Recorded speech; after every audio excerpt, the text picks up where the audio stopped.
আসসালামু আলাইকুম দর্শক বন্ধুরা, আপনারা সবাই কেমন আছেন? আলহামদুলিল্লাহ আমি ভালো আছি। আব্দুল্লাহ আমিন। তো আপনারা ইতিমধ্যে দেখতে পেরেছেন বাংলাদেশে 12ই ফেব্রুয়ারি বাংলাদেশে জাতীয় নির্বাচন অনেক বছর পরে একটা অনুষ্ঠিত হলো বহু রাজনৈতিক দলের অংশগ্রহণে। তো এই জন্য আজকে 12 তারিখে নির্বাচন যাদের কারণে হলো, যার অবদানে হলো, আমরা অবশ্যই প্রধান উপদেষ্টা আমরা বাংলাদেশের ডক্টর মোহাম্মদ ইউনূস নোবেল বিজয়ী, আমরা ওনাকে অভিনন্দন জানাচ্ছি। বাংলাদেশের 20 কোটি মানুষের পক্ষ থেকে আমরা অবশ্যই ওনাকে অভিনন্দন জানাচ্ছি যে বাংলাদেশে এরকম একটা উৎসর্মুখর পরিবেশ সৃষ্টি করে দেওয়ার জন্য। তো ওনার অক্লান্ত পরিশ্রমের কারণে আজকে বাংলাদেশে জাতীয় নির্বাচনটা একটা আনন্দমুখর পরিবেশে অনুষ্ঠিত হয়েছে। তো এই জন্য আমরা বাংলাদেশের জনগণের পক্ষ থেকে, আমাদের চ্যানেলের পক্ষ থেকে ডক্টর ইউনূসকে সাদর সম্ভাষণ জানাচ্ছি, অভিনন্দন ওনাকে অভিনন্দন জানাচ্ছি, লাল গোলাপের শুভেচ্ছা জানাচ্ছি। আমরা কৃতজ্ঞতার সহিত ওনাকে ধন্যবাদ জানাচ্ছি এই কারণে যে বাংলাদেশের একটা চাহিদা ছিল যে অনেক বছর ধরে বাংলাদেশের জনগণ নিজের ভোটটা দিতে পারে নাই কেন্দ্রে যাইয়া, আর বাংলাদেশের মানুষ এক পর্যায়ে ভুলেই গেছিল যে জাতীয় নির্বাচন কাকে বলে, জাতীয় নির্বাচনে যাইয়া কি ভোট দিতে হয়। এই জিনিসটা বাংলার জনগণ অলরেডি ভুলেই গেছিল। তো আজকে ডক্টর মোহাম্মদ ইউনূস সাহেবের হাত ধরে আবারও বাংলাদেশে একটা জাতীয় নির্বাচন হয়ে গেল। তো আমরা ওনাকে আমাদের পরিবারের পক্ষ থেকে, আমাদের জাতির পক্ষ থেকে, বাংলাদেশের পক্ষ থেকে ওনাকে আমরা সাদর সম্ভাষণ জানাচ্ছি, ওনাকে অভিনন্দন। তো ওনাকে আমরা ধন্যবাদ জানিয়ে আমরা ছোট করব না ওনাকে। তো ওনাকে আমাদের মন থেকে, অবশ্যই মন থেকে ওনাকে আমরা ভালোবাসা দিচ্ছি যে আমরা ওনার সুস্বাস্থ্য কামনা করি, উনি যাতে দীর্ঘদিন বেঁচে থাকেন, আর যতদিন এই পৃথিবীতে উনি বেঁচে থাকবেন আল্লাহ পাক যাতে ওনাকে সম্মানের সহিত বাঁচিয়ে রাখেন, আর ওনাকে যাতে অবশ্যই সুস্থ রাখেন। কারণ সুস্থতা হলো আল্লাহ পাকের একটা নেয়ামত। সুস্থতা হলো দর্শক বন্ধুরা একটা নেয়ামত। তো অবশ্যই আমরা দোয়া করব যাতে আল্লাহ পাক ওনাকে সুস্থ রাখেন। আর আপনাদের কাছে ইতিমধ্যে জানিয়ে দিতেছি আমাদের এই ভিডিওটা লাইভের মাধ্যমে চলবে। আমি একটু কথা বললে সমস্যা হয়, তো যার কারণে এই ভিডিওটা 2 কারণে করা হচ্ছে। লাইভের ভিতরে এই ভিডিওটা চালানো হবে। তো আপনারা অবশ্যই লাইক বাটনে ক্লিক করবেন, লাইভটাকে শেয়ার করবেন, আর আপনারা অবশ্যই লং ভিডিওতে একটা কমেন্ট রাখবেন যে লং ভিডিওর কারণে, ওই লং ভিডিওতে কমেন্ট রাখার কারণে আমি লাইভ শেষে আপনার পরিবারে কি যেতে পারবো। এই জন্য আপনারা লাইক করবেন, আর আমাদেরকে বন্ধু করে নেবেন। আমাদের লং ভিডিওতে একটা কমেন্ট করে আসবেন, ওই কমেন্ট ধরে আমি আপনার পরিবারে কি যেতে পারবো।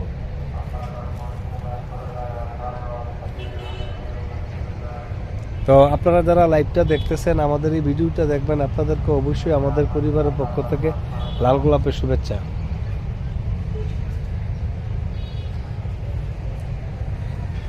তা আমি যে কথাটা বলতেছিলাম দর্শক বন্ধুরা, যে অবশ্যই আমরা ডক্টর ইউনূসের কাছে ঋণী থাকব যে উনি যে আমাদের দেশে একটা সুন্দর একটা নির্বাচন উপহার দিলেন। তো ওনাকে ধন্যবাদ জানাচ্ছি, ওনাকে অভিনন্দন জানাচ্ছি। আর ওনার সাথে যারা ওনাকে সহযোগিতা করছেন, বাংলাদেশের নির্বাচন কমিশনার বিভিন্ন পদে যারা যুক্ত থেকে আজকে ডক্টর মোহাম্মদ ইউনূসকে সহযোগিতা করেছেন, আর নির্বাচনের কাছে যারা সহযোগিতা করেছেন, আমরা সবাই যে আনন্দমুখর পরিবেশে একটা ভোট দিতে পারছি, এই কারণে আমরা ডক্টর মোহাম্মদ ইউনূসকে আবারও প্রাণঢালা অভিনন্দন জানাচ্ছি, শুভেচ্ছা জানাচ্ছি 20 কোটি মানুষের পক্ষ থেকে, আমাদের চ্যানেলের পক্ষ থেকে। আপনার সুস্বাস্থ্য কামনা করি। আর আপনি অবশ্যই যখন ক্ষমতা হস্তান্তর করবেন অবশ্যই অবশ্যই অবশ্যই আপনি বলে দিবেন যে জুলাই যোদ্ধাদেরকে যাতে ভুলে না যায়। আজকাল জুলাই যোদ্ধাদের কারণে বাংলাদেশে এই একটা পরিস্থিতি সৃষ্টি হয়েছে। এই জন্য আপনি অবশ্যই যার হাতে ক্ষমতা হস্তান্তর করবেন, ক্ষমতা বুঝিয়ে দিবেন, তার সাথে অবশ্যই বলবেন যে নির্বাচনের সময় উনি নির্বাচনী ইস্তেহার বাংলার জনগণের কাছে নির্বাচনের আগে যে প্রতিশ্রুতি দিয়েছিলেন সেই প্রতিশ্রুতি যাতে উনি দল বল নির্বিশেষে অবশ্যই বাংলাদেশের মানুষের কাছে পালন করেন আর বাস্তবায়িত করেন। আর বলে দিবেন যাতে বাংলাদেশকে চাঁদামুক্ত একটা দেশ হিসাবে গড়ে তোলে বিশ্বের কাছে। কারণ চাঁদাবাজ বাংলাদেশে এটা একটা জাতীয় বিধিতে পরিণত হয়েছে। চাঁদাবাজ কেউ পছন্দ করে না। সামান্য কিছু লোকের চাঁদাবাজের কারণে একটা দেশের, একটা দলের, একটা বড় নেতার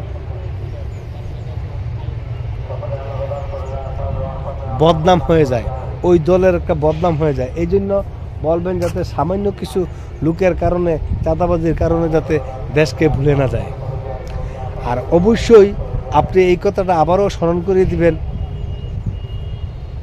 যেই 5ই আগস্টের কারণে, যেই জুলাই বিপ্লবের কারণে আজকে বাংলাদেশের ক্ষমতা বদল হয়েছে, নির্বাচন হয়েছে।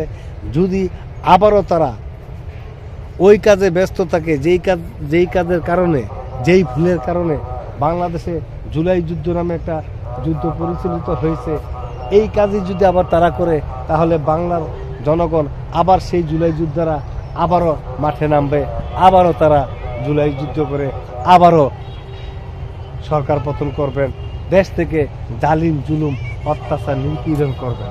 অন্ততপক্ষে যাতে এরা যাতে অন্ততপক্ষে এই কাজে লিপ্ত না থাকে, আপনি তাদেরকে ক্ষমতা বুঝিয়ে দেওয়ার সময় এই কথাগুলা স্মরণ করিয়ে দিবেন। আর আপনি অবশ্যই তাদের কাছ থেকে একটা অঙ্গীকার রাখবেন যাতে ক্ষমতা পাওয়ার পরে যাতে শোষণ বাংলাদেশ মানুষের কাছে শোষণ না করে, বাংলাদেশের জনগণের প্রতি নির্যাতন না করে, কোনো রাজনৈতিক দলের প্রতি যাতে গুম খুন হত্যা জেল জরিপানা এইসব কাজে যাতে লিপ্ত না থাকে, এইসব পরামর্শগুলো করবেন।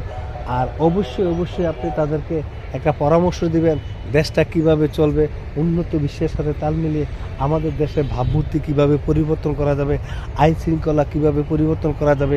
আপনি অবশ্যই অবশ্যই তাদেরকে কি এই কথাগুলা, এই পরামর্শগুলো আপনি দিবেন।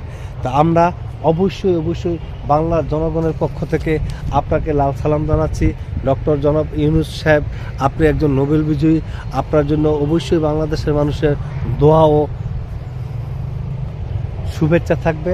আর আমরা আপনার অবশ্যই সুস্বাস্থ্য কামনা করি। আল্লাহ পাক যাতে আপনাকে সুস্থ রাখেন, আর আপনার পরামর্শ যাতে তাদের থাকে, আর আপনার পরামর্শ অনুযায়ী যাতে তারা দেশ চালায় সেই অঙ্গীকার রেখে সেই ধন্যবাদ জানাচ্ছি। আর জুলাই যোদ্ধাদেরকে যাতে কোনোভাবে ভুলে না যায় আপনি সেই কথাটাও বলে দেবেন। এই জন্য আমি আজকে ভিডিওর মাধ্যমে আমি জুলাই যোদ্ধাদেরকে লাল সালাম জানাই। ডক্টর মোহাম্মদ ইউনূস সাহেব, আমিও আপনাকে লাল সালাম জানাই। লাল সালাম, লাল সালাম। আপনার সুস্বাস্থ্য কামনা করে আজকের মতন এখান থেকে চলে যাচ্ছি। দর্শক বন্ধুরা, আপনারা যারা ভিডিওটা দেখছেন আপনারা অবশ্যই লাইক বাটনে ক্লিক করবেন, আপনাদের মতামতটা অবশ্যই কমেন্টে তুলে ধরবেন। পাশে থাকুন, সুস্থ থাকুন, এই দোয়া করে আজকের মতন চলে যাচ্ছি। আবারও কোনো অসঙ্গতি নিয়ে আপনাদের সামনে চলে আসবো। আল্লাহ হাফেজ।